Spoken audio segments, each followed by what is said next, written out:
So maybe we don't know. Maybe Brad calls the locker room before every game and just like tells them they're terrible people or something. And now that he's gone, they just relaxed and played. I don't know. Like the Buffalo Sabres effect.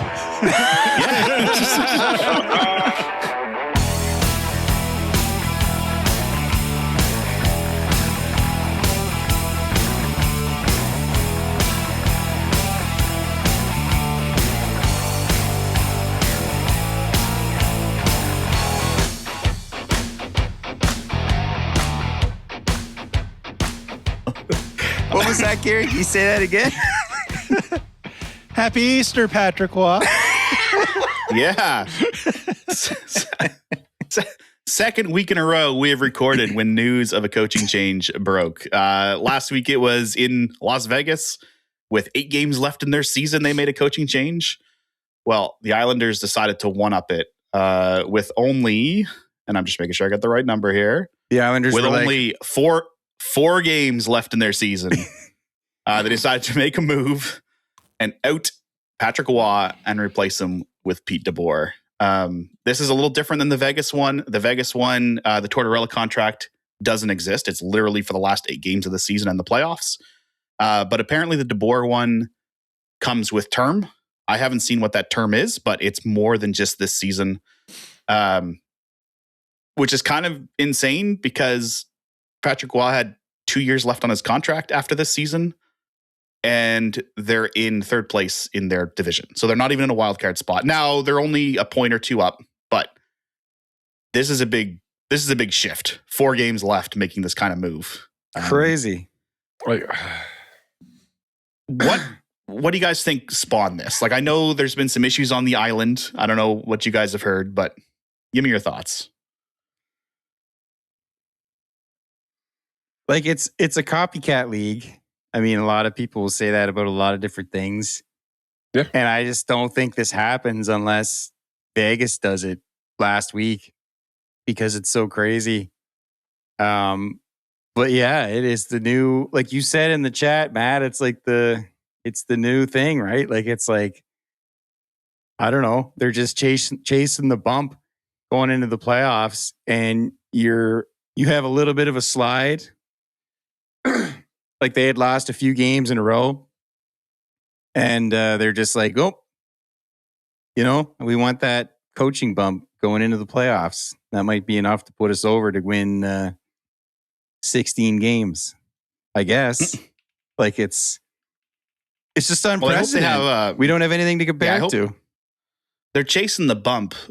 There was such a positive story out of Columbus this year with the bump for the coaching change. But if you look at them now, which we'll talk about in our playoff update, they have lost 6 straight. So I think we're coming down the other side of that bump. So I don't know if New York or Vegas just hopes to catch that lightning in a bottle before they lose the room again or they get worn out. I think it comes down to systems too. Like there was a lot of debate or discussion, I should say, over the last couple of weeks about the defensive play around Sorokin. Like Sorokin has been lit up recently, and he doesn't get a lot of defensive support. So I wonder if, one thing led to another. Patrick Waugh lost the room. Mm-hmm. We make a change, right? Like they wouldn't make a change if everything was hunky dory, right? Like that's just not what you do. Like just like Cassidy in Las Vegas, he apparently lost the room. Changes were made. Mm-hmm. Sorokin has been fairly mediocre, if not bad, the last couple of weeks. And I think a lot of the discussion has been not around his play, but around the play in front of him. And so is that because you make the move now? All right. Before we get back to being armchair GMs, we got to give a quick shout out to a true Atlantic Canadian legend. That's right. Big 8 Beverages. If you grew up out east, you already know. And if you didn't, buddy, you missed out. Big 8 is the official drink of minor hockey tournaments, post-game dressing rooms, and sitting in the stands, freezing while your kids forget how to skate. Yeah, this stuff's been around longer than most rebuilds, and unlike most rebuilds, it actually works. Big 8 is made right here in Atlantic Canada. Comes in a ridiculous amount of flavors, and somehow tastes even better when you're watching a 7-2 blowout. It's the perfect drink for road trips, game nights, or when your team gives up 3 goals in 5 minutes and you just need something to help you calm down. No fancy nonsense, no analytics, just a solid, dependable beverage.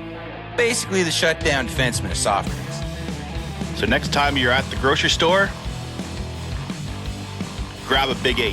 Support local, drink cold, and argue about hockey like an adult. Big 8 Beverages, proudly Atlantic Canadian, and proudly riding shotgun for the Bush League Hockey Podcast. Now let's do that hockey. Yeah, and it's also, I don't know if maybe people forget, but it's not Lou Lamoriello there anymore. It's Matthew Darch, who I believe he was he not a contender for the Leafs GM position when Treliving was he in there, or was it Montreal? I can't remember where his name was in the race before. I can't remember, to be honest. Either way, that rings a bell, but yeah, I think his name's been around, but he ends up with the Islanders in May of last year. So this is kind of like the GM gets the coach that he wants, but he just still very unprecedented, not unprecedented technically anymore since Vegas just did it, but like to do it right before the playoffs, to go out and get your guy is pretty wild. And you touched on it, Matt, like I just don't know. I don't know how you come in there. Like you can't, well, for one thing, that teams don't have any time for practice. no. Like the schedules are so compressed that teams barely practice. They have like a morning skate where they might talk about stuff, but like, you don't have time to do full practices to go over systems and all that. It's like you kind of have to come in, understand what the players understand, and you can't just fill their head with too much information. You kind of just gotta, I think like you were talking about, like you're basically just a new voice and you're gonna be, you're just gonna probably command attention for that first bit just because it's a different voice. And Patrick Waugh is notorious for, he barks at his players, he yells at them. He's pretty tough that way. Like, I don't know. I guess that's the flavor of the month, is just to get that new voice going in the room. But it's just, and Pete DeBoer has probably never been in this situation. So it's like, what does he have for experience for this type of thing, right? It's just all kind of new, Mm-hmm. Maybe Patrick Waugh doesn't know yet because he has his Stanley Cup rings plugging his ears and he couldn't, doesn't realize yet. Well, no, listen, I had a visual. Show up at the next game.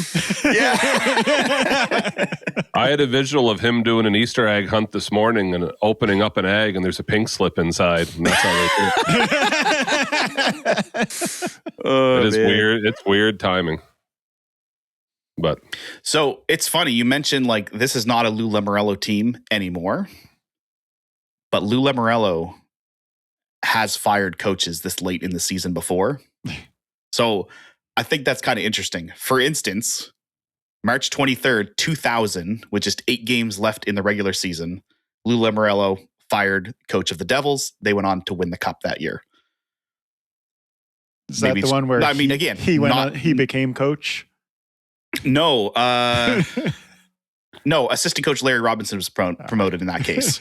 But yeah, he had gone behind the bench in the past. So after success in 99-2000, he tried the same thing in 06-07 by firing Claude Julien right before the playoffs. oh man, They only made it to the second round. So the Islanders are no longer run by Lamoriello, but they're still being run as if it was run by Lamoriello. Yeah, that's a stretch. You know what I mean? No, It's kind of funny that franchise, who used to be run, it was the Devils in 2000 and whatever, but used to be run by Lamoriello. Same thing's happening. Wow. Yeah. So, yeah, and I actually don't know how much he's still involved, but it feels like. I don't know if he's involved at all. But yeah, that's really interesting. I didn't remember that about their cup in 2000.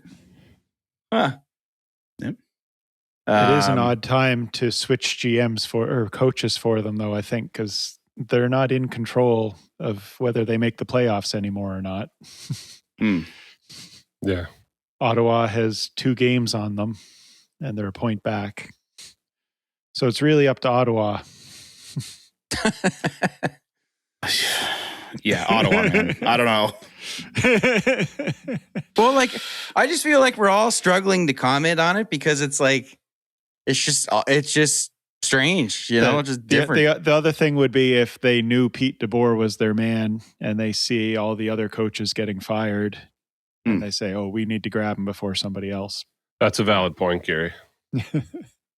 Well, look, the coach in Dallas too, right? He got re-upped after the firing of Treliving, who they assume the Leafs are going to get a new coach, right? Is that true? Am I remembering who re-signed the Tuesday? GM? Was the Jim Nill, yeah. Sorry, right. I misspoke. Yeah, Jim Nill. Yeah. Sorry, because he was sorry, I misspoke. Yeah, he was thought that could be a contender, and then they immediately lock him up. Exactly, and then we come on the show a week ago and we talk about Pete DeBoer still being out of work, and now he gets signed. So I just want to say the Bush League Hockey Podcast are officially hockey influencers or hockey insiders. I mean, what we say seems to happen, right? It's true. Yep. We are now legit. Move over, Elliot. Look out, Elliot. We're coming for you. Stay tuned for our next podcast, 32 Ideas, the podcast. We barely have enough for 5 ideas. Come on, man. And he's one guy for 4 people. I'm going to need an increased pay if we're doing 32 ideas a week. You know what? I think we could come up with 8 big ideas. Oh. Smooth. Well done. That was very well done. Dave's a killer. Yeah, Dave's a killer. So we had a couple names in the hat this week. I'll go down the list and we can kind of we can talk about who we think gets it here. But Okay. we had Evgeny Malkin, 1,400 points, pretty big milestone. We get Connor McDavid, 125 points on the season. Real big shocker there. But he's done it again. And then this is a pretty big one. Sidney Crosby becomes the first player in history to have 21 straight point per game seasons, which when you say that out loud is pretty wild. Pretty wild. It's pretty wild. And yeah, I think they lock those stats in when it's like they know even if he doesn't record a point. Yeah, he has more than 82 points this season. Right, so no matter what happens, he will end Exactly. the game. And then the last one, another big milestone this week, Brent Burns chasing down the hot dog man for the Iron Man streak. Phil Kessel in brackets, a.k.a. 1,000 games in a row. Which again, when you say that, 1,000 games in a row. In this league, that's just crazy. Yeah. Yeah. As a defenseman playing bigger minutes and stuff. But must be all that shirtless beef jerky he's eating. Beef jerky eaten while shirtless. Do you guys remember those commercials? Yep. The naked beef jerky ones? Yeah. And man, he is watching him walk, all the walk-in shots they do. He is a wild man. He's just he looks insane. It's crazy. People say Bigfoot doesn't exist, but I see him every time he walks in the arena. Yeah. So Who says? So a lot of good So you missed out nominations. What's that? You missed out on a Malkin stat because I put Malkin forward, so I'm going to defend my guy here. 1,400 points, but also had a big hat trick this week. So he's doing stuff, guys. He's doing stuff. He's old school Gino. Yeah. Yep. So, but there can only be one. Who is the one? Who is the 8? So Brent Burns is 1,000 games in a row. Do you know how many seasons that is? 12. Over 12 seasons in a row without missing a game. Yeah. Crosby's got 21 straight point per game seasons. Yeah. Which, actually, now that you're saying that, I'm just thinking, it's you think 1,000 games in a row, it's that's pretty remarkable to be that healthy Mm-hmm. Well, you also have to keep yourself quite healthy to have like 21 straight point per game seasons. like you have to be playing enough to be able to do that. So at that high of a level. And it's also the first time too, right? That's why he hasn't been healthy. Yeah. Can you imagine? My vote's going to Sid, just because this has never been done before. That said, I feel like if Sid did not secure that record this week, I would be going Burns, because that is also very impressive. But he's getting edged out by Sid's accomplishment, because 21 seasons at a point per game is, when you think about that, is foolish. Yeah. It's pretty. How close is Burns to the hot dog man? I'm curious.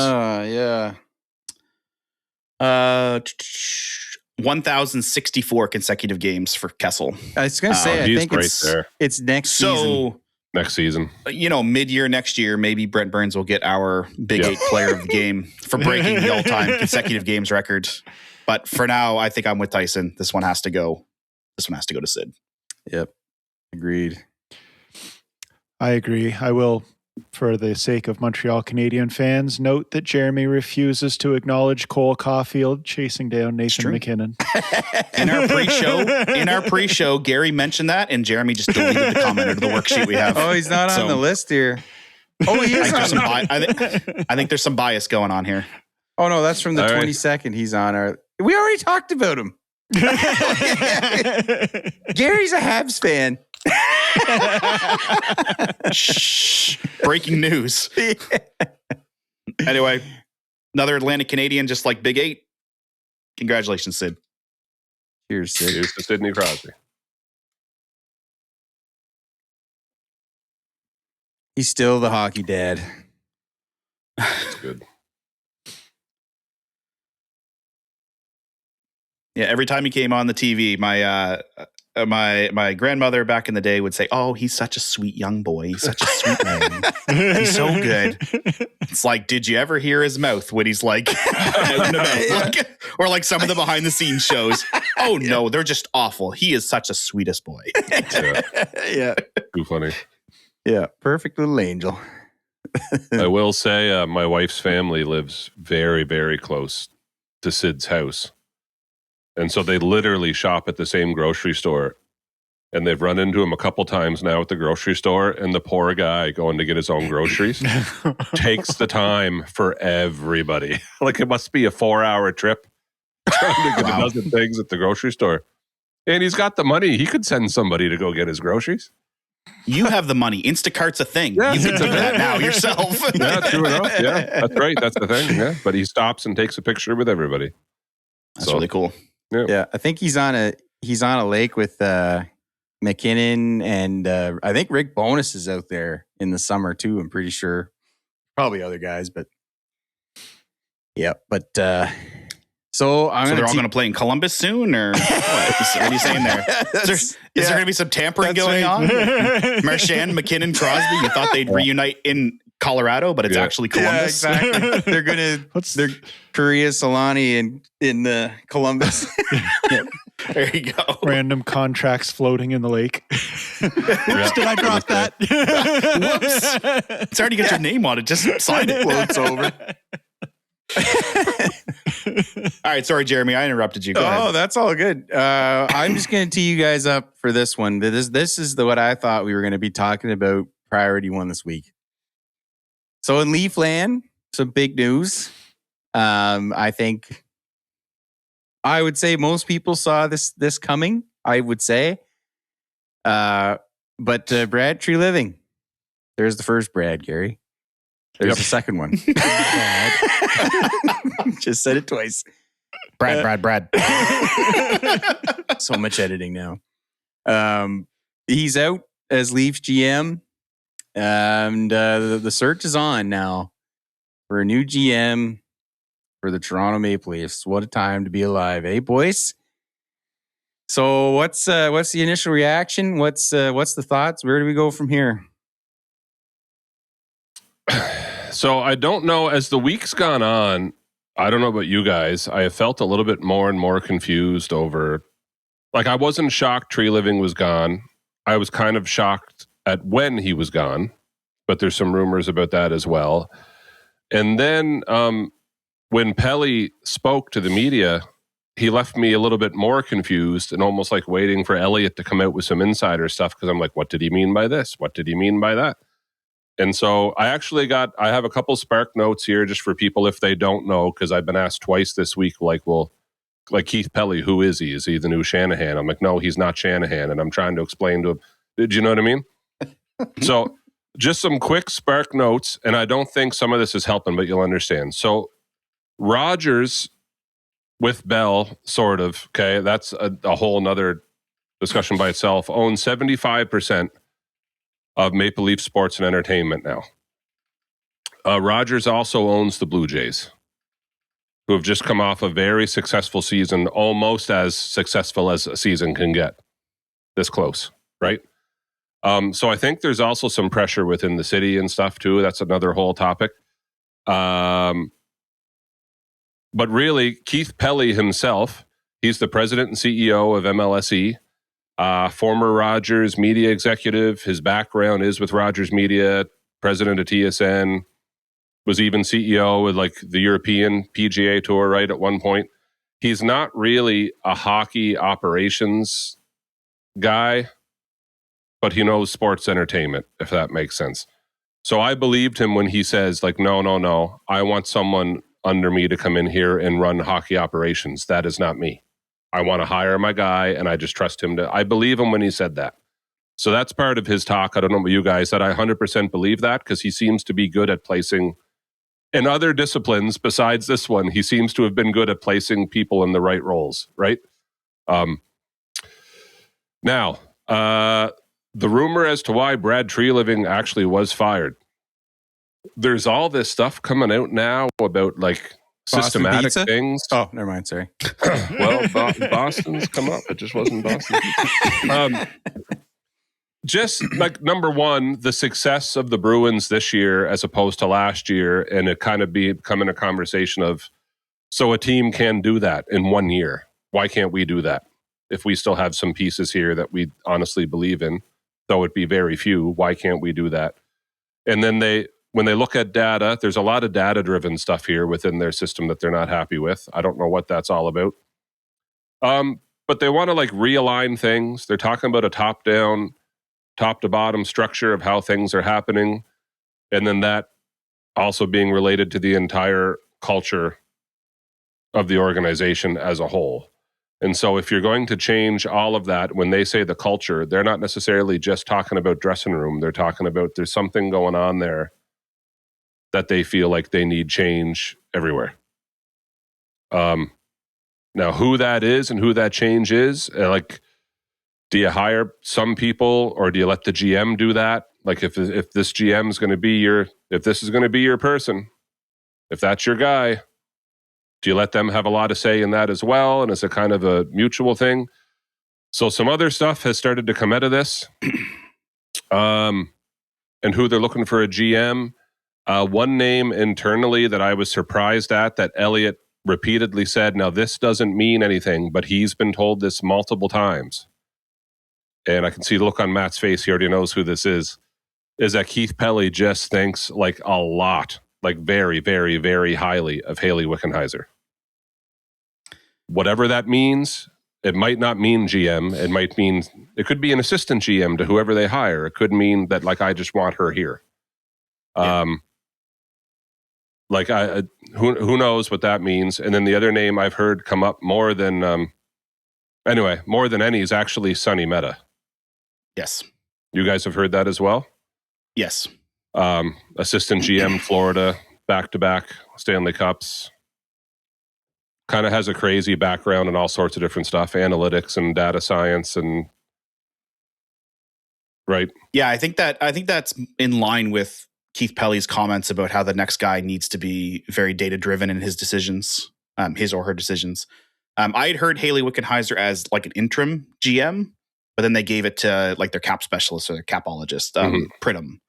So that's where I had heard Wickenheiser's name. I didn't hear her being fronted as like a potential long-term GM, but Meta for sure. Yep. And Friedman seemed kind of confused as well on the Wickenheiser stuff, but it's like it had been told to him multiple times about how highly Pelley thinks of Wickenheiser. And anyway, all of Canada thinks pretty highly of Haley Wickenheiser. So I was going to say, me too, Keith Pelley. Me too. I hear you, Keith Pelley, so that's fine by me.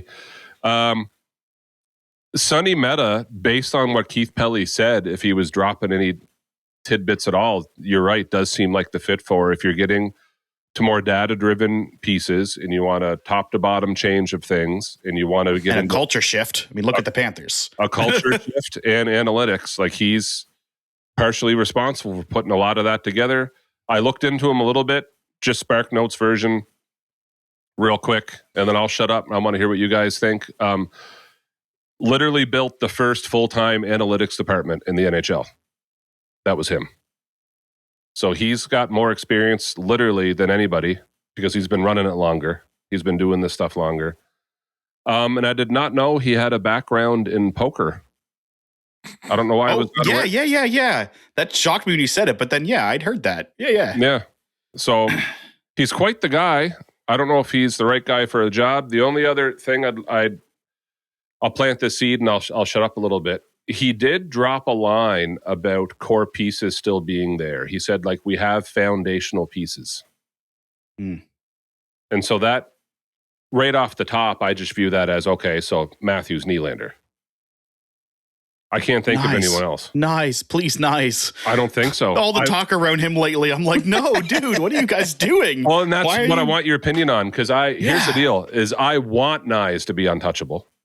Yeah. I just think if he's not a first liner, okay, but he's a solid second liner all day.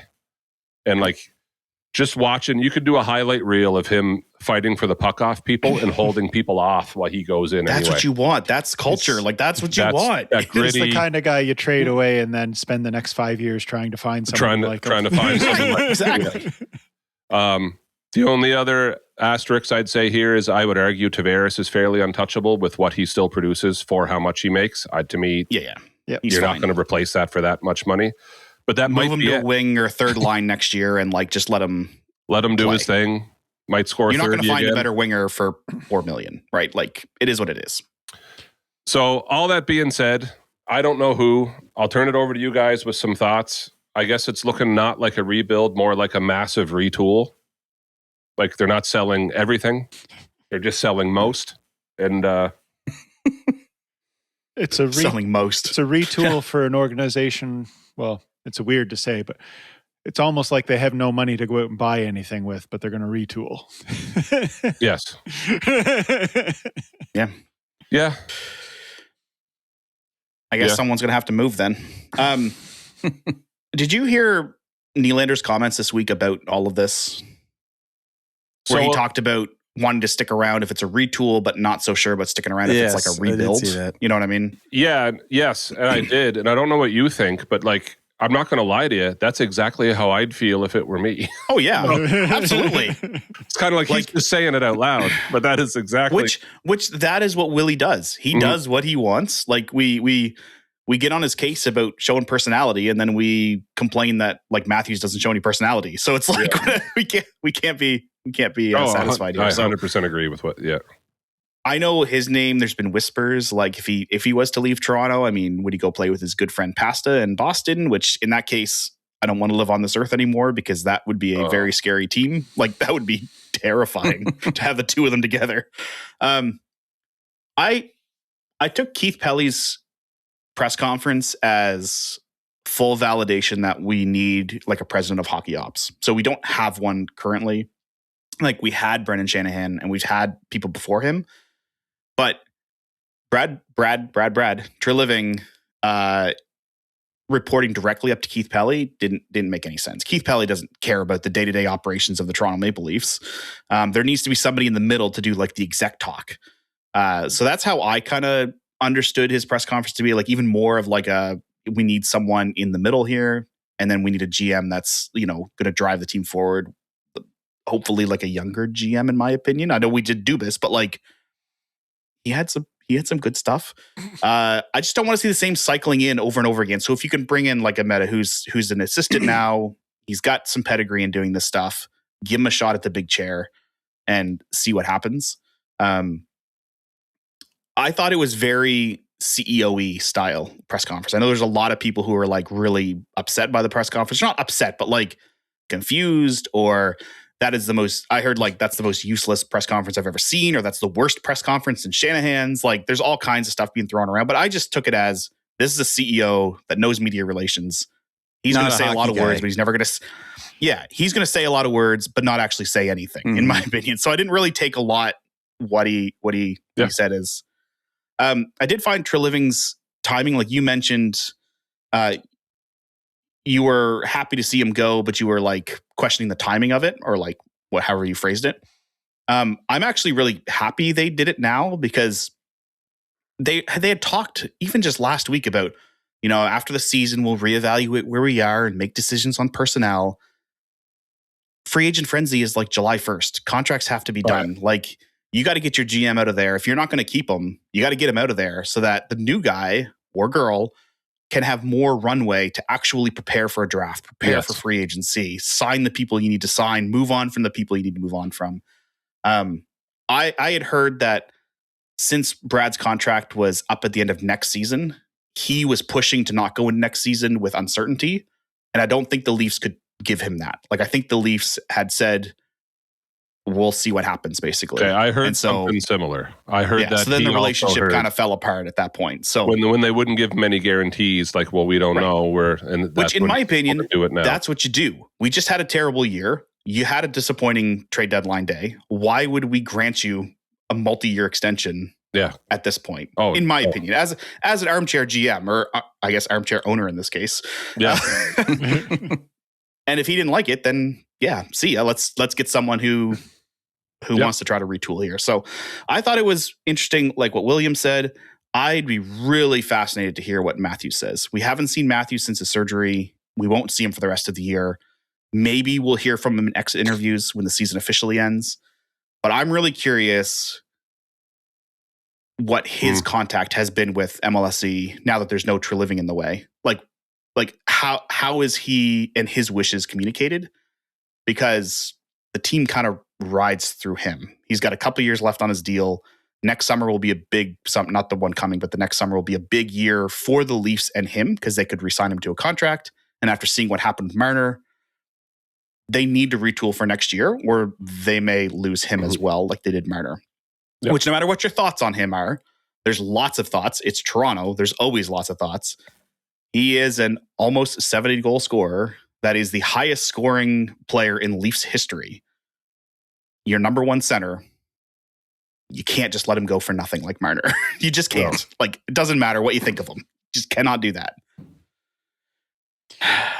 So, after the news was announced that Brad was fired, so the Leafs had to play a game. Well, that's it. So when I say timing, can I tell you when I would have done it? Yeah. And then I would talk about the day after the season ended. Boom, done. I don't know. I think that's too late. I would have done it like a month ago, if you knew he wasn't coming back. I found the timing very strange, because you had just played St. Louis on the weekend or whatever. Yes. And everybody's like, oh, Doug Armstrong's in town looking for his new condo. Yeah. And then weekend ends, Treliving's fired.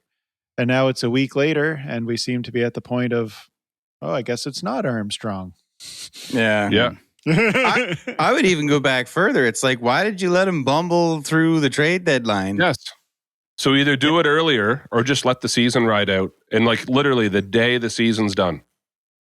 Like, man, in my clear opinion, out your lockers, you can clear out your office. Yeah, I would have liked it even sooner once you were eliminated and you knew you weren't doing it. But I don't have a problem with doing it. Like, I wouldn't have waited to the end of the season. Like, you need to have a new GM in seat by the end of the season or close to it, in my opinion. Yeah, but like, they still don't have them there. It's wild. We've got 4 games. They did it, and they don't. Yeah. The other weird part about timing for me is let's do this about 2 hours before puck drop on maybe the biggest game of the year for them. Yes. But it was also one of the Leafs' best games of the season. Yes, it was. So maybe we don't know. Maybe Brad calls the locker room before every game and just like tells them they're terrible people or something. And now that he's gone, they just relaxed and played. I don't know. Like the Buffalo Sabres effect.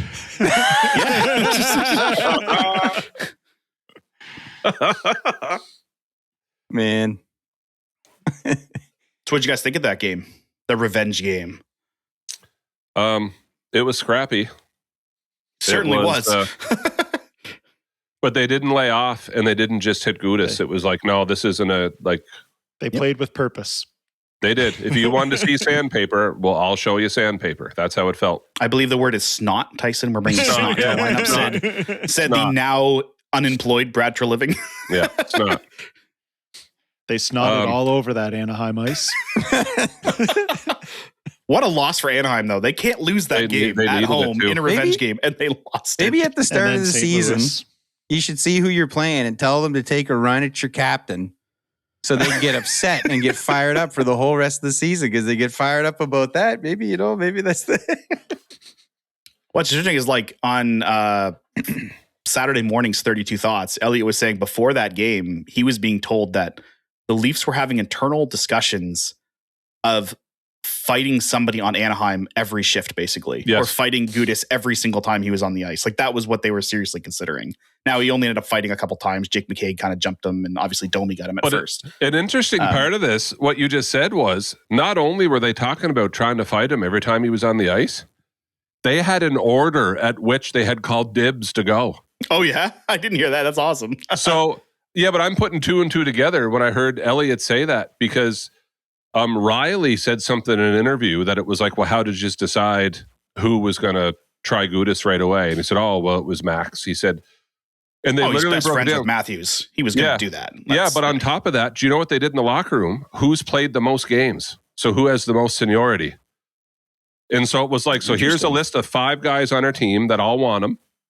Out of these 5 guys, who has the most? Hey, Pizzetta, go sit down. Sorry, you're going last. You just got... You're here to fight, but you go last this time. Yeah. They literally had that conversation. And it was like, if Max wants it, Max is getting it. If Max doesn't want it, like it was like Joshua was next. The next guy. It was, they were literally had a pecking order. So when they're having this discussion, I'm like, oh my land, because like all 5 of you want them. And there's a lineup. And you're talking about trying to fight them every shift. I'm just curious, like, people will say that's part of them being soft. Like it took this situation to do this, and now it's for show. Like it's show. Go out and fight them every time. It's not like for retribution. But I really enjoyed the game. It was a sandpaper gritty game. People were running guys. People were scrumming after the whistle. People were fighting, jumping guys. And some of those you can tell they're not that good of actors. That's not for show. Like Jake McCabe wanted a piece of Gudas. He did. Yep. Like he was, Well, and that was the last shift Gudas played when Jake jumped him. He left the game after that. Yeah, he was done. And Pizzetta got tossed for not even, he manhandled a linesman. Pizzetta's got an abusive official penalty for probably the weakest abusive official I've ever seen. Like, yes, he shoved the linesman, but like, not really. You've seen worse than that. I agree with you on that. It was more a kind of a... That was a game management decision. Like, if anyone's ever been so hot and someone's grabbing you, telling you to calm down, but you're not even seeing the person grabbing you, you're still trying to get over there. That's what that was. It was like, well, let me go. I'm trying to, you know what I mean? Next thing you knew, he was gone. That's because another ref didn't have the other. Yeah. Yeah. The other guy wasn't being held back. So like he was coming at Pizzetta and Pizzetta was being held back. It's like, hold them both back or hold neither back. Like get out of the way. Let them fight. Get out of the way. Just get out of the way then and toss them both if you want. But yeah, snotty game. I liked it. It was a snotty game. Yeah. I just wish they would stop winning and like going to overtime. What the heck?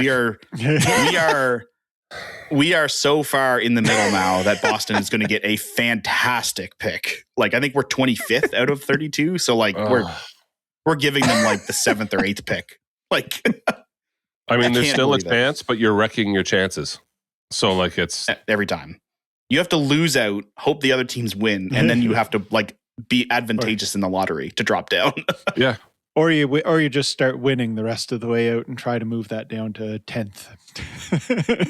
Doesn't matter. It's still a good pick. I know what you mean. Though, Gary. It's like I got to pick a path, and you're not getting a top 5 pick or a top Yeah.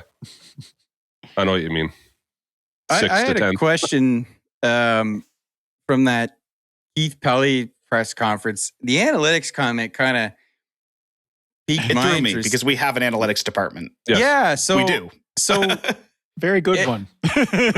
Yes. yeah, so this was my like.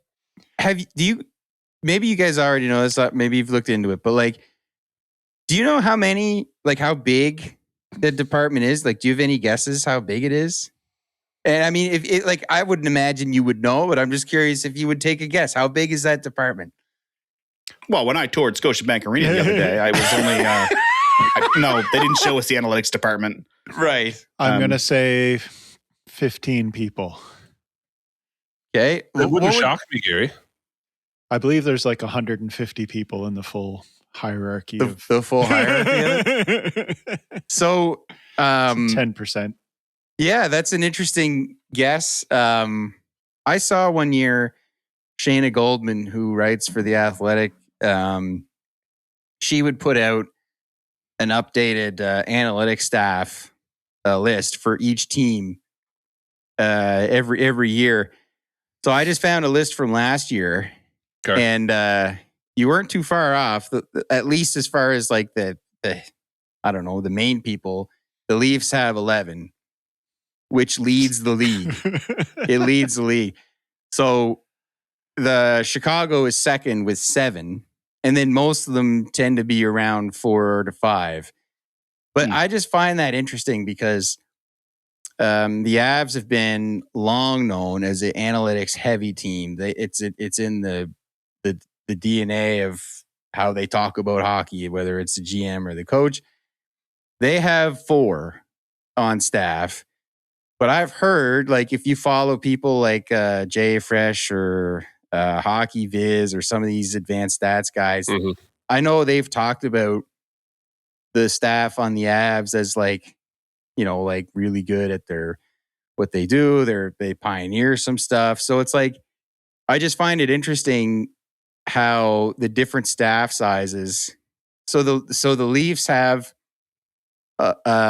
11, and I think, if I remember right, when I was looking into this, a lot of them were hired when Kyle Dubas was there because he was a big analytics guy. I think that department is still basically what he built, from what I can tell.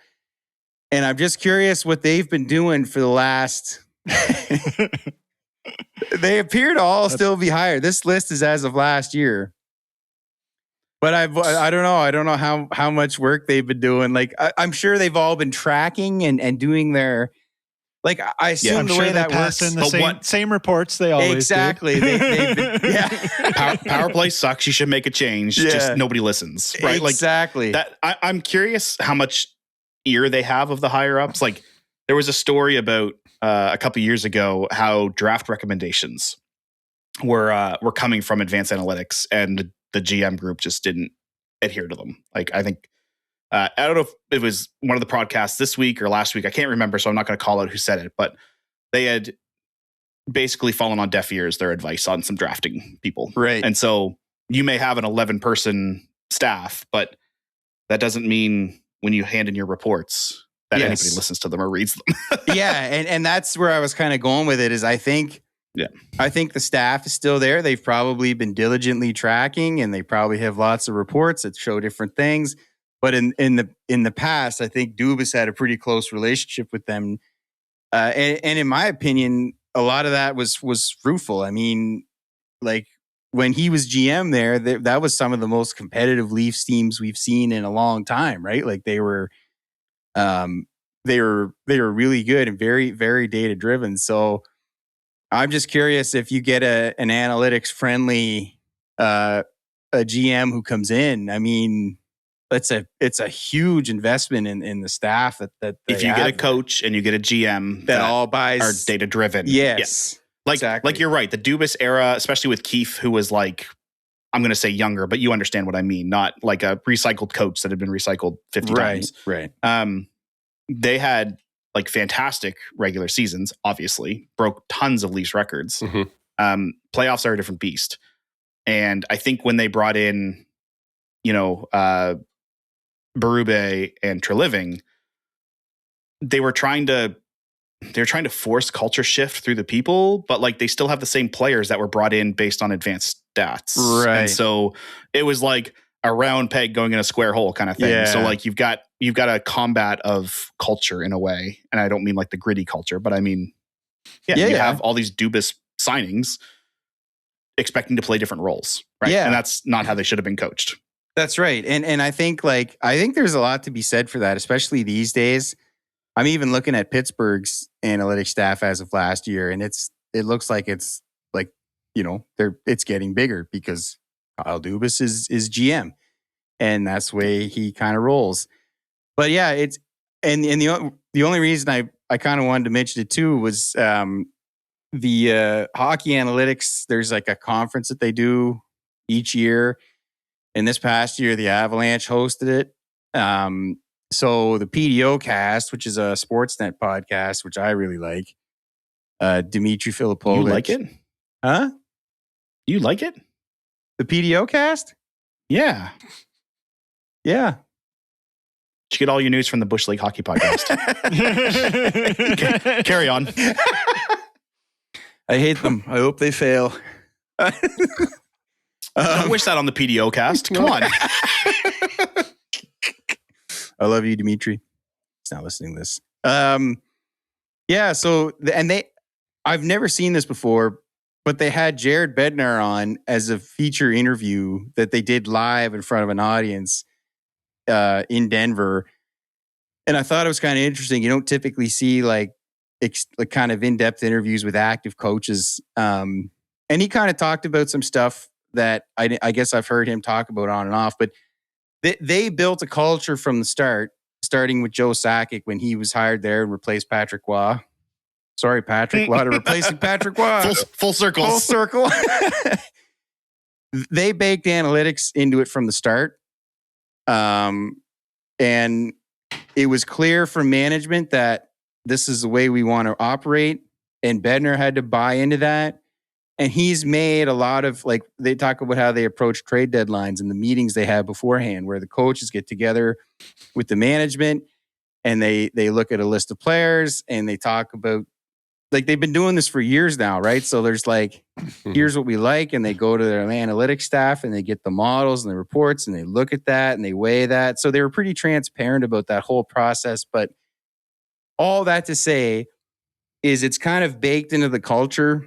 And it's kind of made it so that the decisions that the team makes has been pretty consistent. And you kind of know what they're looking for and what they're going to, go out and try to do. And everybody kind of seems to be on the same page. Now, some decisions you're going to make are wrong. I mean, that's just the way it is. But like, I guess like something I'd be curious to see and would like to see with a hockey operations position, like you're talking about, Matt, with the Leafs, is someone above the general manager who's going to, like, I think that's the position you need to sort of like put that sort of culture in place to say, this is the kind of team we're going to be. And I just think that's been missing. Like you said, that level of management to sort of like oversee that has been missing. And there's a chance to kind of put that in, Well, there's all those stories about Dubas wanting to make moves and Shanahan vetoing them. Yeah, there's a ton. So even back when Dubas had control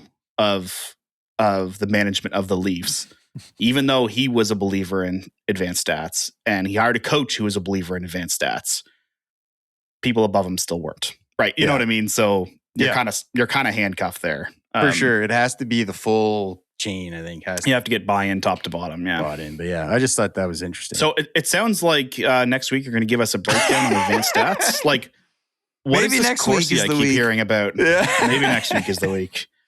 I love Let us that know stuff. down below if you'd like to hear more about advanced stats. Oh boy. I know I do. Before we move on from this topic, because we've been talking Leafs way too much for a team that's been eliminated for over a week now. What I will say is Keith Pelley is a businessman first, and I think he drives part of the disconnect from the fans I've mentioned in the past about fan disconnect with the team. Jonas Siegel put out an article in The Athletic after Pelley's press conference just to kind of highlight some of the changes or anti-community changes Pelley had done since coming in. The biggest one, I'm not going to highlight them all because it's like, oh, you can pay a fee and go ring the goal horn, or you can like pay a fee and get a selfie on the ice after a game and blah, blah. But that's whatever. I don't care about that. What really struck a chord with me is, Jeremy, your son went on the ice for a Wildcat game, or like was part of the festivities of a game once. Is that true? Yeah, it was an intermission thing where the Wildcats like showcased the minor hockey Did you teams. have to pay for that? No. So the Leafs always have like a flag waver kid, like on the during like when the pre-show or whatever happens, he comes out, he waves the Leafs flag. He's just like a little kid. They used to just pull people from the Toronto area minor hockey associations. Keith Pelley came in. He made it an application process for a parent and a fee of $956.83 if you want your kid to be the Leafs flag waver. Plus, you had to buy your ticket. So you had to pay to go to the game, and then you had to pay almost $1,000 fee to have your kid wave the flag. Something that used to be a free, open to whatever. Wow. Yep. Wow. $956.83 for a young fan age 8 to 12 to stand at the ice and wave the flag before Leafs home games. That is the most and that does Rogers. not include the game. Like the game ticket itself. You had to buy that. You had to be there. You had to buy a ticket. Like you couldn't just come in and wave the flag and leave. So like Keith Pelley is a businessman. He is a CEO, and that just sows discontent in the community. So that's wild. That's why people don't like him very much. But little things like that, when you're like a $1 billion organization, yeah, and you have like repeated sellouts and all this stuff, and businesses owning press boxes and season tickets and all this stuff. It's $1,000 going to break you on any given night. Well, they didn't used to have it. Like, No. you know what I mean? They went decades without it. Anyway, Man. go look up Siegel's whole article on The Athletic. He outlines a huge number of community events, community outreach programs, community whatever that used to be free or like donation or volunteers to now all paid things. So Wow. the suits problem gets worse in Toronto. That is part of the problem. That's another whole show by itself. But like even Anyway, like, Nothing that makes was you interesting. I feel had to call it out. appreciated. Like looking at your favorite team and seeing them try to find every angle to squeeze $1 out of you. Right? Like it's not even $1. If you said you have to attend the game and buy a ticket, once we pick you, whatever. Like, I don't think that's still right, but like you could see the justification. If you're going to come watch the game for free, you should pay. But the extra $1,000 fee to have that privilege is ridiculous. So that means the parent's in for two tickets at least, and the honor of the flag wave. They're in for $1,400, give or take, on a home game, just to see their kid wave the flag for 3 minutes on the ice. wow. How would a parent even go about getting those tickets if they're not a season ticket Are you holder? curious? Are you looking to go wave the flag? No, I'm sure they have them set aside at rack rate. Yeah. It's like, hey, your kid's been selected for the game tonight. Good luck getting tickets. Go find a scalper. Oh, they always have tickets outside. available. Yeah. Nah, they always have tickets available. All right. Playoff race. Yeah. Let's we are at a critical time of the season. We should probably get to that before we talk for an hour and don't talk about what's actually happening. Exactly. So Matt, we already mentioned the Ducks. Ducks can't lose that, man. Yeah, exactly. Ducks have lost 5 in a row as of the time of recording. Yet they're still first in their division, I think. Well, it's the Oilers now because the Oilers have the Oilers passed them. the tiebreaker. Tiebreaker. Yeah. So every time that's literally McKinnon dragging them to the top of the pillow fight. It's like I've been looking forward to this Oilers Vegas matchup where somebody has to win. nobody wants to win, but somebody has to win. It got pretty feisty at the end of that game too. That last Oilers Vegas Knights game. But yeah, every time we do this, it's like the standings are all flipped around. So now in the Pacific, the pillow fight division, it is the Oilers in front. But I mean, they're just because of a tiebreaker, they're ahead of Anaheim. And Vegas has dropped to third in the Pacific. They have won 3 in a row. The Ducks have lost 3 in a row. The Oilers lost their last game to Vegas. So, those 3 will be the 3. Like 1 point separates Vegas, the Ducks, and the Oilers, but then there's 5 points that separate them and the Kings in their division. Exactly. So, in my opinion, those 3 are a lock. They might shift positions, but those are the 3. Yeah. The other 2 Pacific teams that are still kind of in the race for the last wild card spot is the Kings and the Sharks. And they keep playing flip-flop with the Predators for the wild card spot. Utah looks pretty safe in wild card 1. So I'm pretty sure it's going to be Utah that ends up in the Pacific Division with whoever finishes first there. And then, you've still got LA.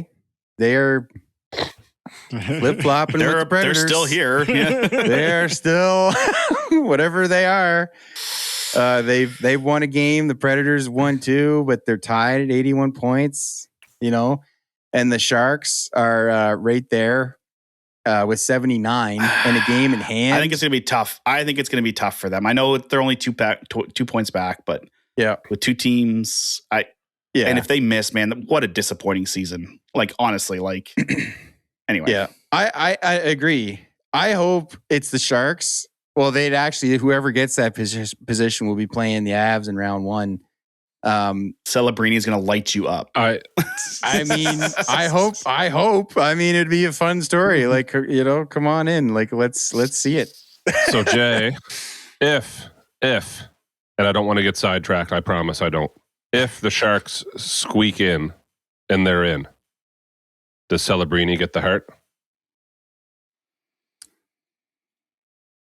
I wouldn't mind it. I'm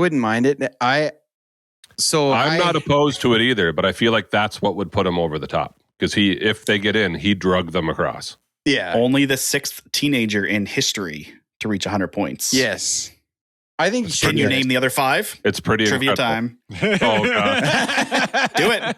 The other 5, other 5 teenagers to reach 100 points. Crosby's there. Yeah. Come on, guys. Another one's still playing. Gretzky's in there. Yeah, I was trying to think of Gretzky's age, but yeah. Ovechkin. No, he doesn't have a... No, he doesn't have a... He scores goals. He doesn't do assists. That's right. So it's fine. Teenager that hit 100. Yep. Did Patrick Kane hit 100 when he was a teenager? Nope. So you've got Crosby and Gretzky. It's got to be... Is it Malkin? Nope. Oh, okay. Man, I need to find a new set of co-hosts or something. So we've got Gretzky and Lemieux and Howard Chuck and Crosby and McDavid. How could you not guess McDavid? If he has 130, he didn't even win the Calder. Oh snap! Wow, shots fired. I have in my mind he was injured, but he still would have had another teen year after the injury. That shortened season there. Yeah, fair enough. Yep. Do you know how sorry about that trivia disruption. How about those Ottawa Senators? They actually made a move and they're in a wild card spot. Yeah, they are. They were chasing last week. Like Boston, like again, sellers at the deadline, the classic, like, oh yeah, you want to sell? Hey, we'll show you. We'll start winning now. See, but if the Leafs had done that coming out of the break, then sure, but they didn't. So here we are. It's a lot of fun. And then the Buffalo Sabres have clinched a playoff spot. What a time to be alive. The Detroit Red Wings now have the longest playoff drought in the league. Yeah, and since Buffalo clinched. And man, they might. I mean, they still got a chance. There's still a chance. Yep. But they had a good spot, and they've been not great. They're 4-6 in their last 10. It's kind of like, geez, what are you doing, boys? Who are they tied with there, Jeremy? They're tied with Columbus, who's also doing a good job. How have they had? How good of a week have they had? Yeah. Terrible week. Yeah, what exactly. a terrible time. six straight losses when you're tied for a wild card spot. There's so many stories here, right? We're talking about the coaching bump. And well, it's kind of, there is downturns. They did it too early. They had to do it with 8 games left or 4 games left. Come on. Exactly. Wow. It's still there's still a handful of teams. The Islanders are not out. I mean, now with their new coach, they're right there. Washington's 87 points. Technically, they're still in it. There's a lot of teams though. They got to jump. Yeah, they really do. And there's just not we're at 77 5 games, teams. Yeah. 5 games left. Probably not happening. But I don't know. This playoff race this year has been pretty fun in terms of different teams kind of getting in there. And I thought you guys might be happy. The Panthers also officially eliminated. I will be very honest with you about that. When I saw that they got blown out by the Penguins and that officially eliminated them, I rose a glass. I said, cheers. That's perfect. I knew it. I said, no matter what happens to the Leafs this year, at least we can say, and this was a question of 30 thoughts. Is this the first time in history that the President's Trophy winners from last season, which was the Winnipeg Jets, and the defending Cup champions both missed the playoffs? Now, Winnipeg was making a push. Yeah. But no, yes. The answer is yes. It's the first time in history that 2 different teams that were the President's Trophy winner or the best in the league and the Cup champions both missed the next season. Interesting. Which is wild to think about. It is. I rose my Big 8 can at that moment and thought how nice Gavin McKenna will look in a Panthers jersey. Could you imagine? Oh, I don't even have to imagine. It's going to happen. Because they know how to tank, Gary. Yes, exactly. They just shut all their people down. They're like, guess what? Everybody's injured. Let's just go for it. The Leafs are like, we have pride to play for. It's like, no, you don't. You don't. Not that a senior Kachuk was fond of that. Yeah. That podcast was wild. Oh, my. Anyway, we're getting off track. See, the difference is the Panthers can do that because nobody watches them. They don't even know what's happening. They can also say, we've been to 3 finals and won 2 of them. Yes. Of course our guys are hurt. Yeah. It is the way. Don't even bother with the murky middle. Just do it. Just completely tank. Just get your... Just do it. Just do it. Just do it. Just do it. Oh, boy. Yeah, it's... Not a sponsor. That was good. Yeah, it's wild. It's wild, boys. So we'll see what happens this week. But I was looking forward to. I can't believe I'm saying this, but at one point, the way things were lining up, you were looking at a first round matchup between Tampa and Montreal, and I think we commented that would actually be quite the series. I think it would be very entertaining. If it started today, it would be Montreal and Buffalo. Yeah. Interesting. That could be fun. Which I was just... How many Habs fans are going to invade Buffalo? I might watch that just because I like to watch the world burn. You know what I mean, that could still happen. I mean, it goes Tampa at 102. Montreal and Buffalo are tied with 100 points. And Buffalo's played one more game, and Tampa has the tiebreakers, but it could still potentially flip there. So I was hoping to see the Habs and the Sabres play like I want to see some of those younger teams have a chance to, maybe upset or advance rather than beat each other out in the first round. But this is how it works now, though. They end up meeting each other. Yeah. Yeah, Bettman loves it. Yeah. He loves it. To me, that'd be a fun second round matchup. Mm-hmm. If they got it, yeah. Yep. But Either way, you must eliminate the big teams in the first round. Yeah, that's what you do. Yeah. Just upset that is the Bettman way. Yeah. But yeah, by the time we record next week, will be pretty much the end of the season. Yeah. So we'll be looking at probably more locked in playoff previews, maybe. I think it'll be pretty settled by then. Mm-hmm. I just want to quickly touch on a couple of races going on. Art Ross race. McDavid currently has 126 points. Kucherov has 124 points. You've heard those two names before.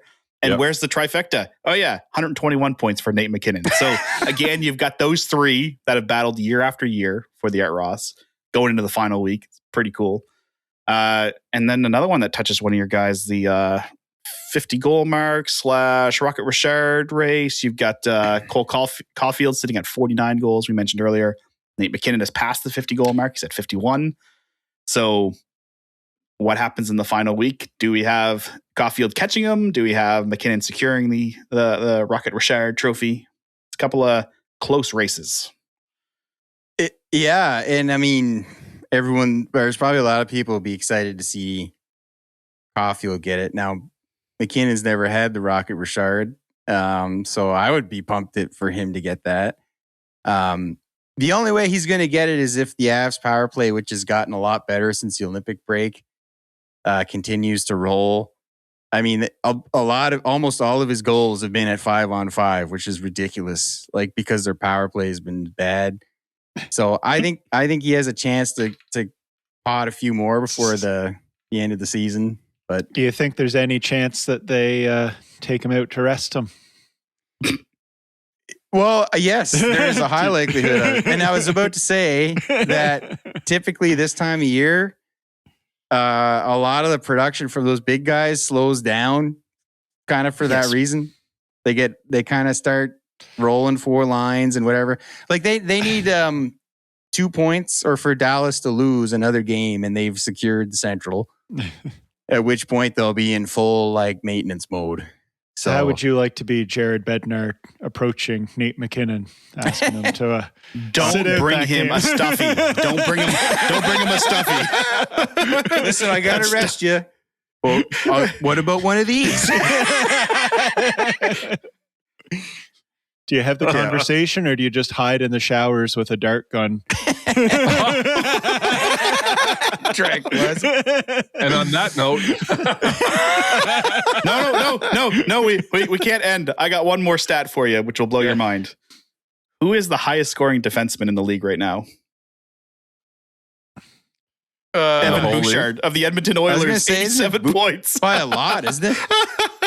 I don't know. He's got 87 points. I don't know what the follow-up is, but I make fun of Bouchard all the time. It's just like, well, all right. We were pretty hard on him the first of the season, but he had it was like a couple weeks ago, he had a 6-point game or something. It was like, and it just catapulted him right to the top of the, anyways. Crazy times. Zach Werenski is second, 10 less points, 78 points. Oh, where's Schaefer in that 10 list? Not in the top 10. Really? Yeah, Schaefer has. He's got a lot of goals. 58 points. So he's down in 12th. He's got 22 goals, only 36 assists. Yeah. Bouchard has 21 goals, but he got 67 assists, right? So he's up 30 points on him. Yeah.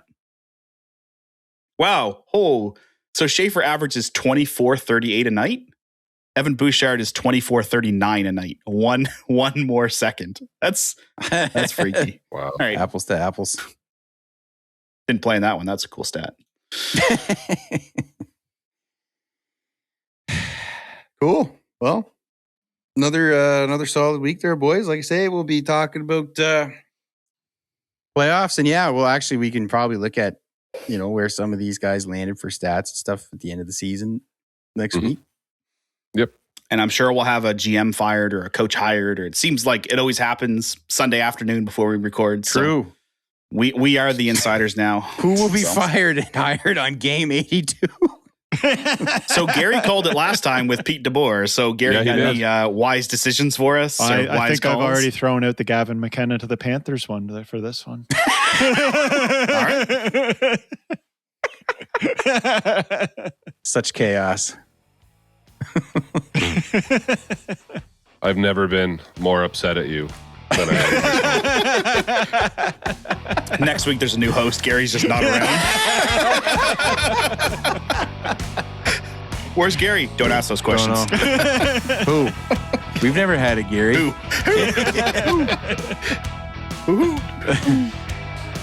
All right.